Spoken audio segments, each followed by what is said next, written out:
Hello, नमस्कार. कसे आहात तुम्ही सर्व? मस्त आहात ना? मस्तच राहा. सर्वांना सर्वप्रथम श्री स्वामी समर्थ. मी मितेश तुम्हा सर्वांचं स्वागत करतो माझ्या आणखीन एका नवीन व्हिडिओमध्ये. सर्वप्रथम तुम्हाला सर्वांना आपल्या स्वामी प्रकट दिनाच्या खूप खूप खूप शुभेच्छा.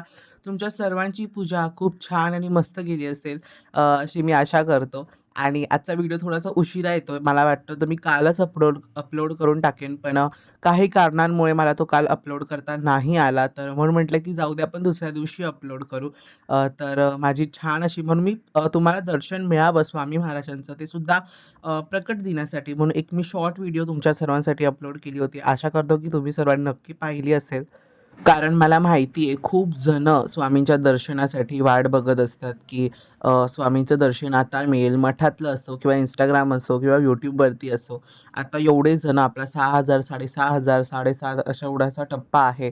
तेवढे जणं बघतात स्वामींना आपल्या आणि त्यांचं दर्शनसुद्धा घेत असतात. तर त्यातूनच एक मला सुद्धा एक असं समाधान मिळतं, की अ, आता मी तर त्या गोष्टीतून निमित्त आहे, की माझ्याकडे माझे स्वामी आहेत. सगळ्यांकडेच सर्वांचे स्वामी आहेत. स्वामी सगळ्यांकडेच आहेत. स्वामी माझ्याकडे आहेत. त्यांना बघून जर तुम्हाला जास्त आनंद होत असेल, तर मी नक्कीच तुम्हा सर्वांना दाखवेन माझ्या स्वामी महाराजांना. तर बघा हे माझे स्वामी महाराज आहेत. ही माझी 2.5 इंचाची पंचधातूची मूर्ती आहे. खूप, खूप, खूप सुंदर आहे आणि ह्या मूर्तीशी ना एक माझं वेगळं असं नातं जुळलेलं आहे. अ, माझ्याकडे पहिली ना मार्बलची मूर्ती होती. पहिलं फिनॅन्शियली बघू तर पहिलं खूप आम्ही अजिबातच स्टेबल नव्हतो असं म्हणायला हरकत नाही. अजिबातच स्टेबल नव्हतो म्हणजे सततची कर्ज, सततच्या त्या सर्व गोष्टी. ओके, तो भाग वेगळा आहे. तेव्हा आम्ही खूप लहान होतो. मी आणि माझी बहीण पण आम्ही दोघं पण खूप लहान होतो. हा एक किस्साच झाला स्वामींबद्दलचा, की त्यावेळेस ना आमच्याकडे मार्बलची एक मूर्ती होती स्वामी महाराजांची. अशीच होती 3 नाही 2.5 इंचाची होती. 2.5 ते 2 इंचाची असेल. ती होती माझ्याकडे पहिली आणि स्वामी सेवा काय हे मला माहितीच नसायचं आणि त्याच्यानंतर मग मी हळू म्हटलं, की आपण स्वामी सेवा करायला सुरुवात केली पाहिजे असं म्हटलं आणि त्याच्यातच मी तुम्हाला नेहमीही सांगितले, की माझ्या मम्मीची एक फ्रेंड आहे, त्यांची मुलगी आहे रुही आमले म्हणून.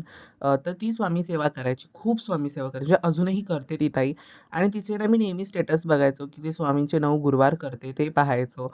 मग माझ्या मनात पण एक असं वाटायला लागलं, की मी पण केली पाहिजे यार स्वामी सेवा. म्हणजे एक म्हणतात ना, की स्वामी हळू त्यांच्या सेवेमध्ये घेतात आणि त्यांनी अगदी तेच केलं आणि मी फायनली सेवेला लागलो आणि त्याच्यानंतर ही मूर्ती माझ्या घरी आली पंचधातूची आणि या मूर्तीचे हावभाव चेहऱ्यावरचे ना नेहमी बदलत असतात. म्हणजे मी असं काही सांगत नाहीये, की प्रत्यक्ष स्वामी आले आणि मला ते बोलतायत.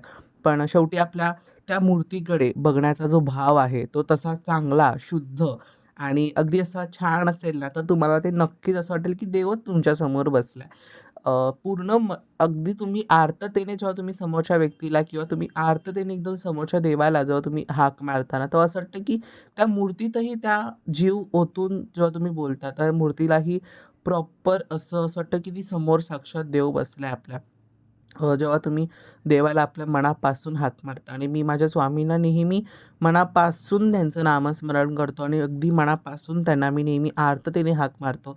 म्हणून माझी ही मूर्ती माझ्यासाठी अगदी दिव्य मूर्ती आहे. की मूर्तीचे ना चेहऱ्याचे हावभाव नेहमी बदलत असतात. ते मला जाणवतात. तुम्हाला जाणवतात की नाही मला नाही माहिती.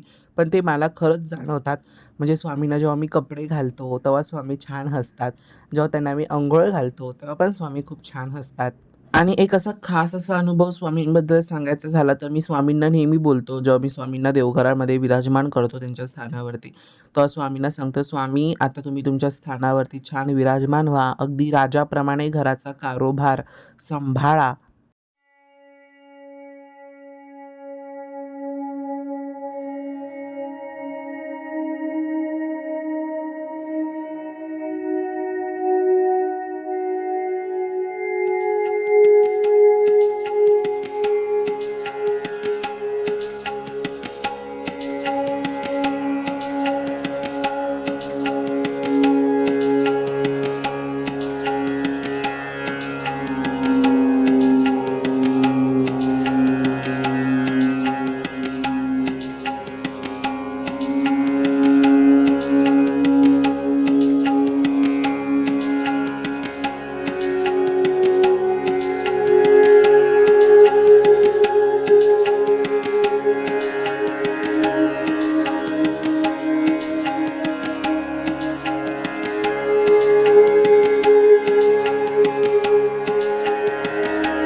जसं की आता तुम्हाला मी मगाशी सांगितलं, की स्वामींना मी देवघरामध्ये जेव्हा त्यांच्या स्थानावर विराजमान करतो, तेव्हा मी त्यांना सांगतो, की स्वामी आता तुम्ही छान विराजमान व्हा आणि घराचा जो काही कारोबार आहे, अगदी राजाप्रमाणे तो सांभाळा.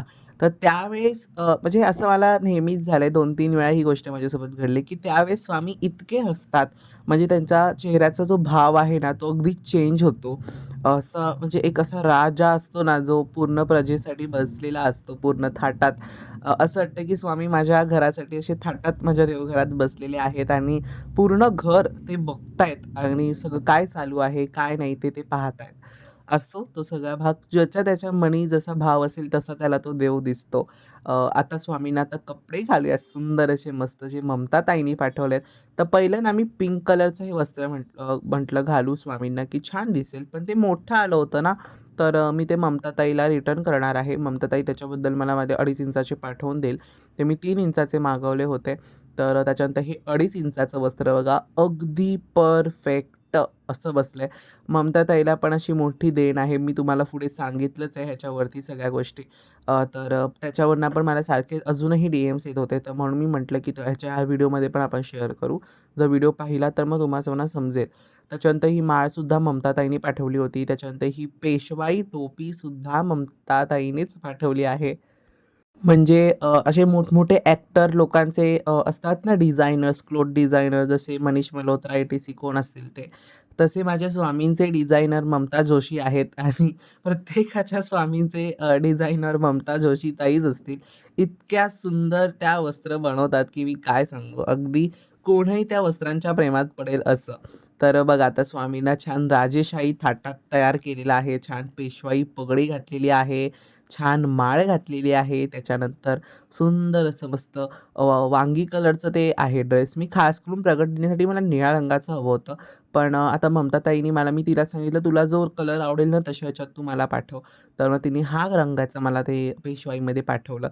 कदाचित स्वामींनाच ते तसं हवं असेल आणि तेच स्वामींना मी आज घातलेलं आहे. किती गोड दिसतात स्वामी मला प्रचंड सुंदर दिसतात. अगदी राजे असे आलेले आहेत घरी बसलेत शांत असंच वाटतंय. तर साधी पूजा होती जास्त काही असं मोठी पूजा आम्ही केली नव्हती. ते साईडला फक्त मी लटकन लावले होते, छान समया लावल्या होत्या. स्वामी महाराजांना छान वस्त्र वगैरे सगळे अर्पण झाले. अत्तर लावलंय हिना अत्तर. त्याच्यानंतर आज मला चाफ्याची फुलं मिळाली नाहीत, नाहीतर मी नक्की अर्पण केली असती माझ्या महाराजांना. त्याच्यानंतर मग छान ही जी शेवंती होती, ही शेवंतीसुद्धा पिवळ्या रंगाची चालतात स्वामी महाराजांना. म्हणजे पिवळा रंग, ऑरेंज रंग, नारंगी असे रंगाचे जरी फुलं तुम्ही स्वामींना महाराजांना अर्पण केलात ना, तरीसुद्धा चालतं. तुमचा भाव महत्त्वाचा आहे. असं नाही की तुम्ही काय, कुठल्या गोष्टी किती खर्च करून तुम्ही पूजा हे करताय. साधं न खर्च करता तुम्ही साधं जरी तांदळामध्ये स्वामीजींना महाराजांना आपल्या विराजमान केलं, तरीसुद्धा महाराज खुश होणार आहेत. शेवटी हा ज्याचा त्याचा मनाचा भाव आहे.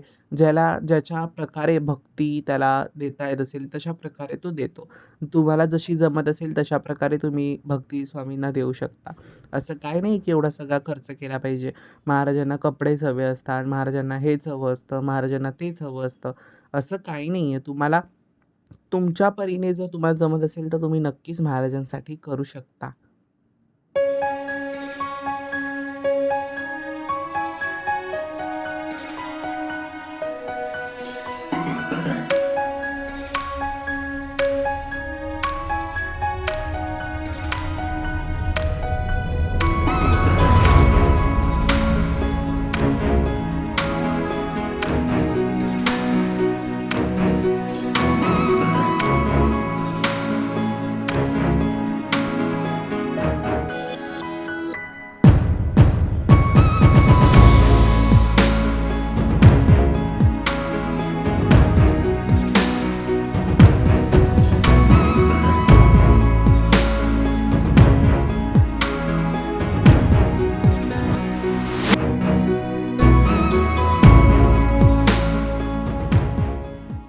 त्याच्यानंतर मग महाराजांना आपण नेहमी छान असा मानाचा मुजरा करत असतो. तर 3 वेळा आपण छान महाराजांना मुजरा करायचा आणि त्याच्यानंतर छान नतमस्तक व्हायचं आणि आपल्या मनात जी काही इच्छा आहे ते आपल्या महाराजांना सांगायचे आणि शांत महाराजांसमोर बसायचं आणि छान त्यांचं नामस्मरण करा किंवा त्यांचं तारक मंत्राची जी सेवा आहे तुम्ही ती करा आणि बघा तुमच्या मनाला किती शांतता मिळते, किती पॉझिटिव्हिटी तुम्हाला मिळते आणि अगदी प्रसन्न तुमचं मन पूर्ण होऊन जातं आणि शांतसुद्धा होतं. श्री स्वामी समर्थ आणि तुम्हाला सर्वांना स्वामी प्रकट दिनाच्या खूप खूप खूप शुभेच्छा. तुमच्या सर्वांच्या आयुष्यात स्वामी नेहमी सुख, शांती, धन, ऐश्वर्य, आरोग्य, वैभव, आनंद, निरोगी हे सगळं तुमच्या स्वामी आयुष्यामध्ये देव हीच स्वामींच्या चरणी प्रार्थना. स्वामी तुमच्या आयुष्यात सगळ्या गोष्टी देतील. आणि आजची पूजा कशी झालेली आहे मला कॉमेंट्स मध्ये नक्की सांगा.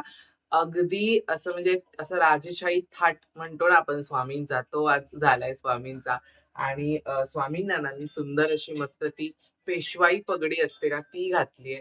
आणि ती कुठून घेतलीये पेशवाई पगडी, तर ती पेशवाई पगडी ममता जोशी या ताईकडनं मी मागवली होती आणि ती वडोदऱ्याला राहते. तिकडनं तिने हे सगळं सगळ्यांना ती कुरिअर करत असते. आणि खास करून तर मला तिच्यासोबत खरं तिला हॅट्स ऑफ आहे की ती एवढ्या सगळ्या गोष्टी करते. अगदी एवढ्या छोट्या-छोट्या मूर्तींचं सुद्धा ती एवढं परफेक्ट तिने ते वस्त्र बनवलंय. त्याच्यानंतर ते मुकुट बनवलंय पेशवाई. खूप सुंदर तिने बनवलं. आउटस्टँडिंग. मी तिला काय बोलू? जर ती हा व्हिडिओ बघत असेल ना, खरंच मी तिला सांगतो, खूप छान तुला स्वामींनी दिलेली एक मोठी देण आहे आणि ती तू नक्कीच जपशील असं मला वाटतं. आणि खूप छान तिच्यामुळे आज माझे पण स्वामी, तुमच्या सर्वांचे स्वामी जे आहेत ते खूप छान दिसत असतील. ज्यांनी तिच्याकडनं वस्त्र घेतले असतील, मागवली असतील, त्यांच्याकडे स्वामींना आज त्यांनी घातले असतील, तर ते खूप छान दिसत असतील. मी अजून पण वस्त्र खूप छान-छान घातलेत तिच्याकडनं मागवलेले. काल जे गुढीपाडव्याचं तुम्ही बघितलात, तर ते पण मी तिच्याचकडनं मागवलं होतं. ते पण खूप सुंदर दिसतंय. मी याच्यावरती एक नक्कीच व्हिडिओ बनवेन, की माझ्याकडे सध्या रिसेंटली कोणते-कोणते वस्त्र आहेत. ओके. त्याच्यानंतर मग आज प्रकट दिन आहे, तर काय-काय सेवा करायची आहे, तर तुम्ही स्वामी चरित्र सारामृत पूर्ण पठण करू शकता. म्हणजे एक पाठ तुम्ही स्वामी चरित्र सारामृताचा करू शकता. त्याच्यानंतर 11 माळी तुम्ही आज श्री स्वामी समर्थ मंत्राचा जाप करू शकता. त्याच्यानंतर मग तुम्हाला तारक मंत्राची सेवा असेल, तुम्ही तारक मंत्राची सेवा त्याच्यानंतर तुम्ही करू शकता. तुम्हाला जे आज वाटतंय तशी छान तुम्ही आज सेवा स्वामींच्या रिलेटेड आहे ती करू शकता. खूप छान आजची पूजा सुद्धा झाली. आज नामस्मरणाला जेवढी तुम्ही महत्त्व पूजेला देताय, तेवढं त्याहूनही द्विगुणित महत्त्व तुम्ही तुमच्या सेवेला द्या, नामस्मरणाला द्या. ती शक्ती मग तुमच्या पाठीशी अनंत काळ टिकेल. मी तुम्हाला 100% 101% ची गॅरंटी देतो. तर असो त्या सर्व गोष्टी तर वेगळ्याच आहेत. शेवटी तो कर्मांचा भाग पडतो. तर स्वामी महाराजांना ना अजून ती जी माळ मी घातली स्वामींना, तर ती माळ सुद्धा मला ममता ताईंनीच पाठवली आहे. तर तिच्याकडे ह्या माळी मिळतात. जर आता तुमची 2.5 इंचाची माझी ही मूर्ती आहे आणि त्या 2.5 इंचाच्या मूर्तीला ही परफेक्ट बसलेली आहे. तर ती खूप छान दिसते. अगदी मोठ्या-मोठ्या माळा सुद्धा तिच्याकडे मिळतात. ज्या मोठ्या-मोठ्या साइजच्या मूर्त्या असतात म्हणजे 12 इंच, 1 फुटाच्या वगैरे. तर त्याच्यानुसार मग ते तुम्हाला ती कस्टमाइज करून देईल. तुम्ही त्यांना कॉन्टॅक्ट करा. ती रिप्लाय करत नाही, असं कमेंट सारखे करत बसू नका. कारण खूप स्ट्रेस आहे कामाचा तिच्यावरती. त्याच्यानंतर बरेचसे या छोट्या-छोट्या गोष्टी तिला बनवायच्या असतात. तर खूप कामं असतात. तर त्याच्यामुळे मग तिला रिप्लाय करता येत नाही. तर तुम्हाला जसं मिळेल त्याच्यानंतर ती तुम्हाला रिप्लाय करेल. त्याच्यामुळे मग तुम्ही कंटिन्युअसली मला ते डीएम्स येतात, की ती रिप्लाय करत नाही. तू प्रमोट केलंयस, तू सांगितलंय. मी प्रमोट असं केलं नाही, पण माझ्याकडे ती जर गोष्टी चांगली माझ्यापर्यंत पोहोचली, तर ती तुमच्यापर्यंत सुद्धा पोहोचेल. याच इंटेन्शननी मी ते तुम्हाला सांगितलं आणि ममताताई तुम्हाला नक्की रिप्लाय करेल.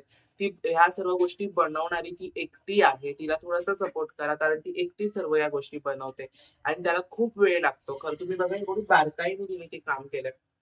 मग त्याला ना खूप वेळ लागतो बनवायला. तर प्लीज तुम्ही तिला सपोर्ट करा आणि तिला जास्त काही बोलत बसू नका, की "ताई लवकर दे" करून. प्रकट दिन आज आहे. काही जणांना ऑर्डर्स मिळाल्या, काही जणांना ऑर्डर्स नाही मिळाल्या. तर असो. आजचा व्हिडिओ तुम्हाला आवडला असेल, तर व्हिडिओला शेअर, सबस्क्राईब नक्की करा. पुन्हा भेटूयात अशोदेच्या एका नवीन व्हिडिओमध्ये. तोपर्यंत सर्वांना बाय आणि सर्वांना श्री स्वामी समर्थ.